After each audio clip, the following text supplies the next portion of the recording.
Hello tout le monde, j'espère que vous allez bien. On se retrouve dans le brief du jour. Donc on est la dernière journée de la semaine pour les marchés financiers. Donc on est le vendredi 23.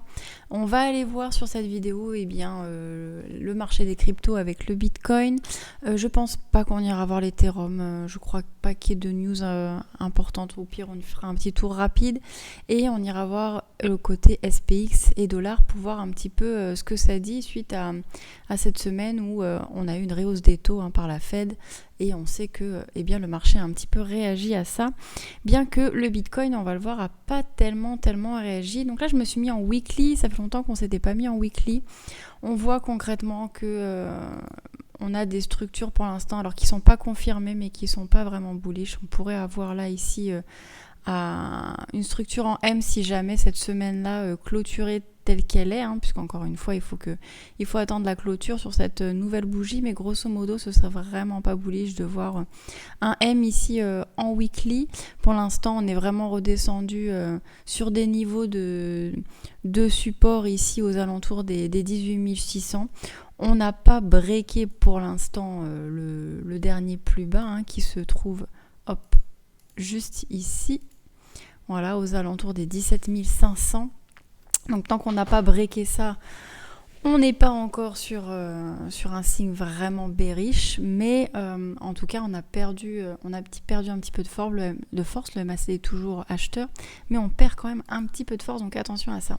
Quand on se met en daily, voilà, on voit que depuis, ça va faire depuis 4-5 jours, là en gros il se passe rien, on est coincé entre ces bornes ici, voilà, j'ai enlevé l'élément, ce sera plus simple.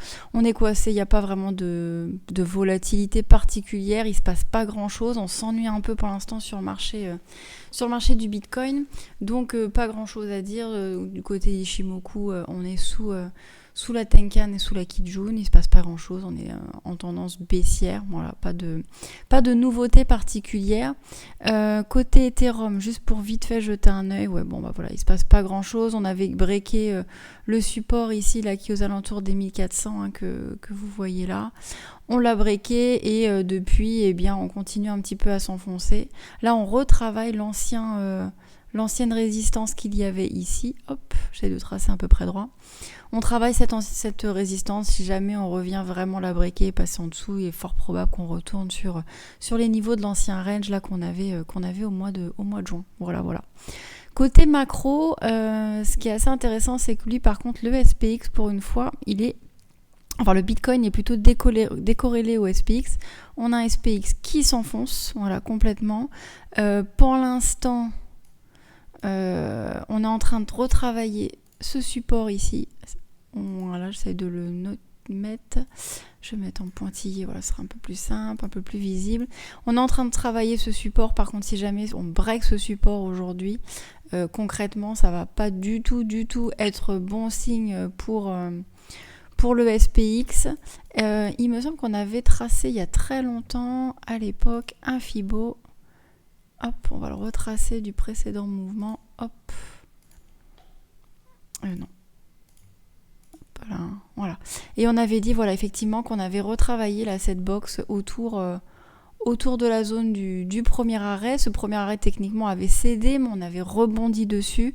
Et là, on est en train de le rebreaker. Donc, si jamais on vient à rebreaker vraiment et que les structures en M comme on a ici continuent de se former, il y a de fortes chances qu'on retourne à ce niveau-là du ratio doré qui est aux alentours des 3182. Voilà, donc ça c'est une possibilité, ça ne veut pas dire qu'on ira jusque-là, mais c'est quand même une possibilité à ne pas oublier. Et côté dollar, le dollar, lui, il continue sa route. Je ne sais pas si vous vous souvenez, mais on avait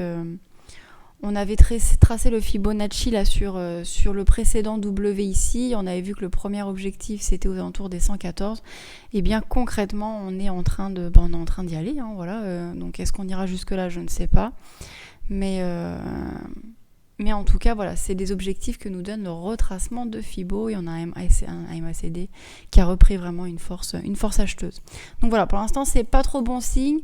La seule chose qui est étonnante et pour l'instant plutôt bon signe, c'est que le Bitcoin lui bouge pas trop par rapport au marché traditionnel. Peut-être qu'on attend de breaker vraiment des lots encore plus lots. Peut-être qu'on est en attente vraiment sur le marché des cryptos pour pouvoir retrouver un bear market encore plus bas que les 17 000. Là, on avait des liquidités entre les 14 et les 17 000. Donc voilà, ce ne serait pas impossible qu'on y aille. Donc préparez-vous psychologiquement si jamais ça arrive. Préparez-vous aussi peut-être financièrement si jamais vous souhaitez recharger sur le Bitcoin, en sachant qu'on a quand même beaucoup d'altcoins qui pump un petit peu tout seul de leur côté. Et ça, en général, je vous l'avais dit sur une précédente vidéo, c'est pas forcément bon signe pour voir un Bitcoin plus haut, parce qu'en général, c'est le Bitcoin qui lead. Et quand on a des altcoins qui sont un petit peu trop bullish, eh bien en général, on vient les punir. On a un XRP aussi qui était pas mal monté. Là, on voit qu'il est redescendu, mais il y a eu pas mal de news. On avait fait une petite vidéo, un petit short dessus.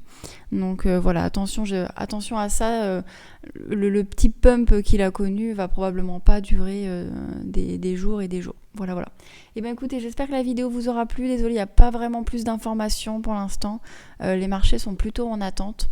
Et bien je vous dis peut-être à demain si jamais il y a du mouvement, ou sinon à dans le week-end.